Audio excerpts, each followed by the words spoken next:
આજે આપણે ભરેલા રીંગણાનું શાક બનાવીશું. તો રીંગણા છે તેને આપણે સાફ કરી લઈશું. હવે આપણે રીંગણા છે તેને આપણે આ રીતે તૈયાર કરી લીધા છે.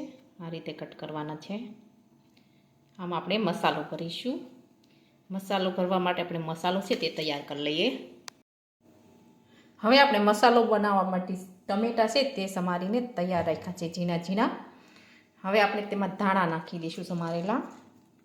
હવે આપણે લસણવાળી ખાંડેલી ચટણી નાખીશું.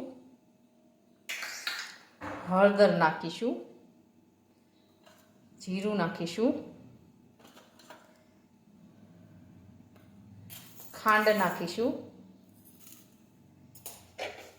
મીઠું નાખીશું.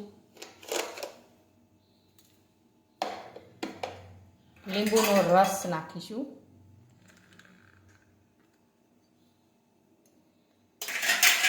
હવે આપણે બધો મસાલો છે તે આ રીતે આપણે મિક્સ કરી દઈશું. હવે આપણો મસાલો છે તે એકદમ સરસ બનીને તૈયાર થઈ ગયો છે. હવે આપણે રીંગણા ભરી લઈશું. હવે આપણા રીંગણા છે તે એકદમ સરસ ભરાઈને તૈયાર થઈ ગયા છે. હવે આપણે વઘારી લઈશું. હવે આપણે શાક વઘારવા માટે તેલ છે તે ગરમ કરવા મૂકીશું.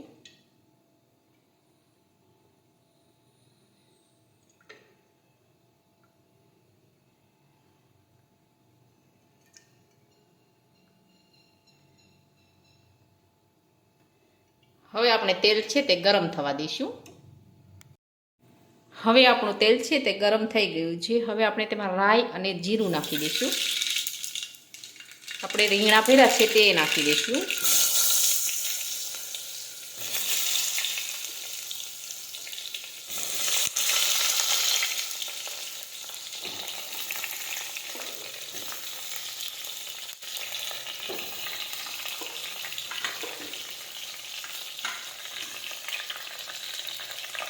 હવે આપણે સાતળી દઈશું.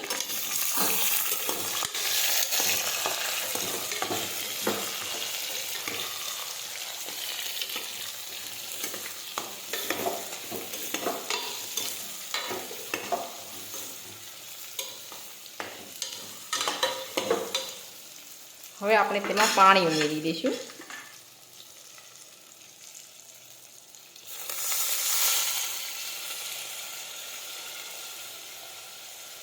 હવે આપણે કુકરનું ઢાંકણ છે તે બંધ કરી દઈશું.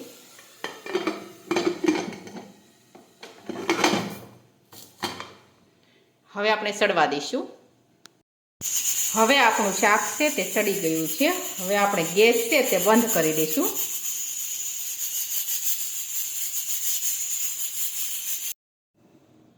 હવે આપણું શાક છે તે એકદમ સરસ સડી ગયું છે. હવે આપણા ભરેલા રીંગણાનું શાક છે તે એકદમ સરસ બનીને તૈયાર થઈ ગયું છે. અને અમારો આ વિડીયો ગમે તો મારી JK કુકિંગ્સ એન્ડ હેન્ડવર્ક ચેનલને લાઈક કરો, શેર કરો અને સબસ્ક્રાઈબ કરો.